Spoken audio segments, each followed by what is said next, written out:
ఓటర్ల జాబితా ప్రత్యేక సమగ్ర సవరణలో వివరాలు నింపిన ఎన్యూమరేషన్ పత్రాలను బిఎల్ఓలకు సమర్పించడానికి ఇవాళ చివరి రోజు. ఎన్యూమరేషన్ పత్రాల స్వీకరణ డిజిటైజేషన్ కోసం మరో 10 రోజుల పాటు గడువు పొడిగించాలని కోరుతూ రాష్ట్ర ప్రధాన ఎన్నికల అధికారి కేంద్ర ఎన్నికల సంఘానికి లేఖ రాశారు. ఏపీ వ్యాప్తంగా 39,81,399 మంది ఓటర్లు ఎన్యూమరేషన్ పత్రాలు వివరాలు రావడానికి అవకాశం లేనివిగా మిగిలాయి.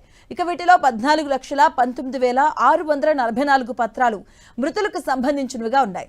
ఇక మిగిలిన 12,14,994 శాశ్వతంగా ఇతర ప్రాంతాలకు వలస వెళ్లిన వారివి. 7,26,425 మంది ఓటర్ల నుంచి పత్రాలను సేకరించేందుకు బిఎల్ఓలు ప్రయత్నించినా వారు సంబంధిత చిరునామాల్లో అందుబాటులో లేకపోవడం, ఫోన్లకు స్పందించకపోవడంతో సాధ్యం కాలేదు. ఇక మిగతావి డబుల్ ఎంట్రీలు, ఇతరత్రా కారణాలకు సంబంధించినవే.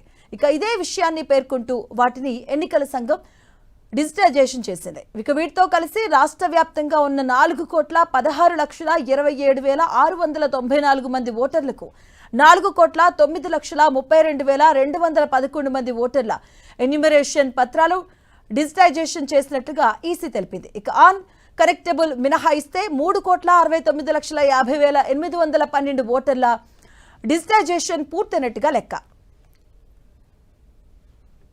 ఇదే అంశానికి సంబంధించిన పూర్తి అప్డేట్స్ మా కరెస్పాండెంట్ జయరాజ్ అందిస్తారు. జయరాజ్,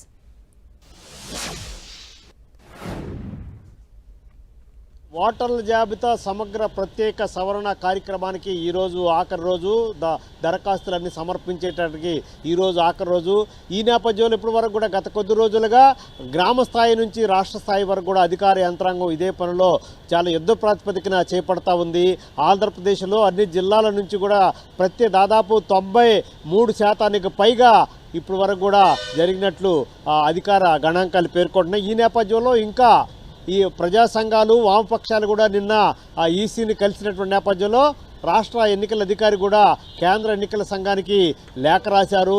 ప్రస్తుతం వచ్చినటువంటి అభ్యర్థుల నేపథ్యంలో ఇంకా గ్రామీణ ప్రాంతాలు, అదేవిధంగా ఏజెన్సీ ప్రాంతాలు, మిగతా అర్బన్ ప్రాంతాల్లో కూడా గేటెడ్ కమ్యూనిటీలు, అపార్ట్మెంట్ల స్థాయిలో ఇంకా కొంతమంది అందుబాటులోకి రాలేదు. వారి నుంచి కూడా ఈ ఓటర్లకు సంబంధించినటువంటి దరఖాస్తులు ఇంకా స్వీకరించాల్సి ఉంది అనేటటువంటి అంశాన్ని రాష్ట్ర ఎన్నికల ప్రధానాధికారి దృష్టికి తీసుకెళ్లిన నేపథ్యంలో కేంద్ర ఎన్నికల ప్రధానాధికారి దృష్టికి తీసుకెళ్లారు. ప్రత్యేకంగా లేఖ రాశారు. మరొక 2 వారాల గడువు ఇవ్వాలని చెప్పేసి కేంద్ర ఎన్నికల సంఘాన్ని కోరినటువంటి నేపథ్యంలో దానికోసం ఎదురు చూస్తూ ఉన్నారు. అక్కడ నుంచి ఇంకా ఏ రకమైనటువంటి సమాధానం రానటువంటి నేపథ్యంలో ఈ రోజు ఆఖరి రోజు అన్నట్టుగా అధికార యంత్రాంగం వ్యవహరిస్తూ ఉంది. ముఖ్యంగా ఆంధ్రప్రదేశ్లో చాలా యుద్ధ ప్రాతిపదికన ఈ ఓటర్ల ప్రత్యేక సవరణ జాబితాని సిద్ధం చేసేటటువంటి ప్రక్రియలో అధికార యంత్రాంగం నిమగ్నమై ఉంది.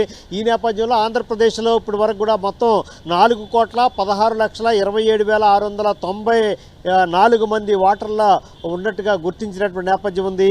ఇప్పటి వరకు కూడా 4,16,20,565 గణపత్రాలు పంపిణీ చేసింది అధికార యంత్రాంగం. రాష్ట్రం మొత్తం మీద 99.98% గణాల పత్రాల పంపిణీ పూర్తయినట్టుగా అధికార యంత్రాంగం అధికారికంగా ఇప్పటి వరకు కూడా ప్రకటించినటువంటి పరిస్థితి. ఇంటింటికి గణపత్రాల పంపిణీ చేసిన 46,397 మంది బూత్ స్థాయి అధికారులు ఈ ప్రక్రియలో పూర్తిగా భాగస్వాములయ్యారు.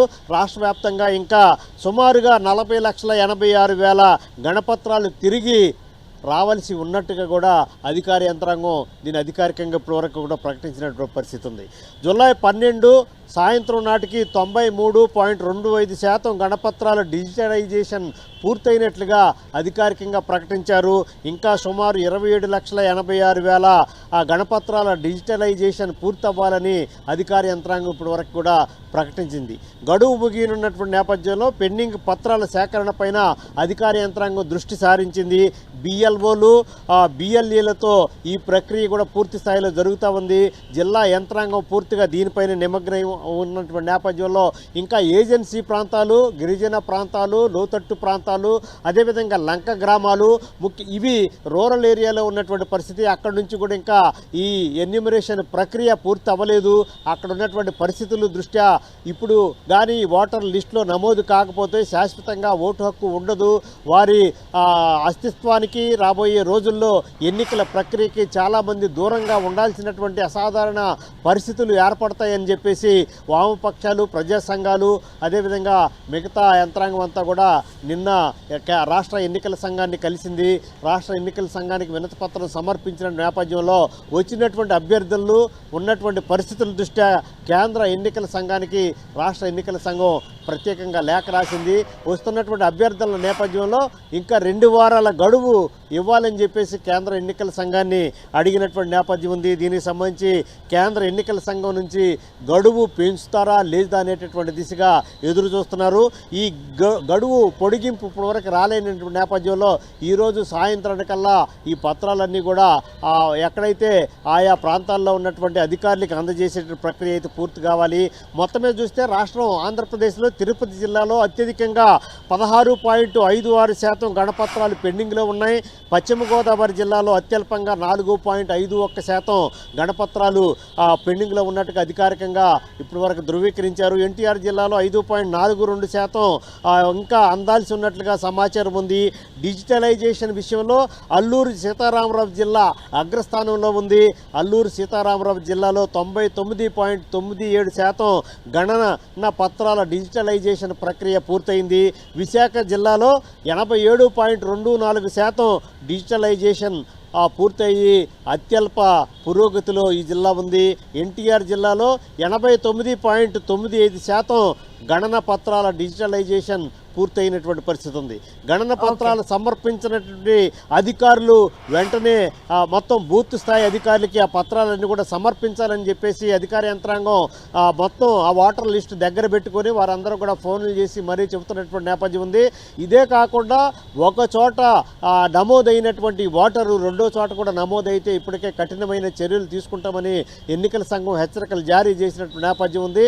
దీంతోపాటు బిఎల్ఓలు మిగతా యంత్రాంగం కూడా దీన్ని ప్రజల్లోకి తీసుకెళ్లి విస్తృతంగా ప్రచారం చేస్తున్నారు.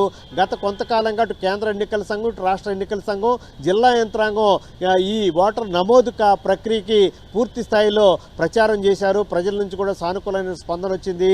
ఇంకా మిగిలినటువంటి గణన పత్రాలు ఏవైతే రావాల్సి ఉందో వాటి కోసం కొంత సమయం కోరినటువంటి నేపథ్యంలో కేంద్ర ఎన్నికల సంఘం నుంచి ఈ సంకేతాలు వస్తాయా, అనుమతి వస్తుందని చెప్పేసి ఎదురు చూస్తున్నారు. Madhavi. Right, thank you Jayaraj.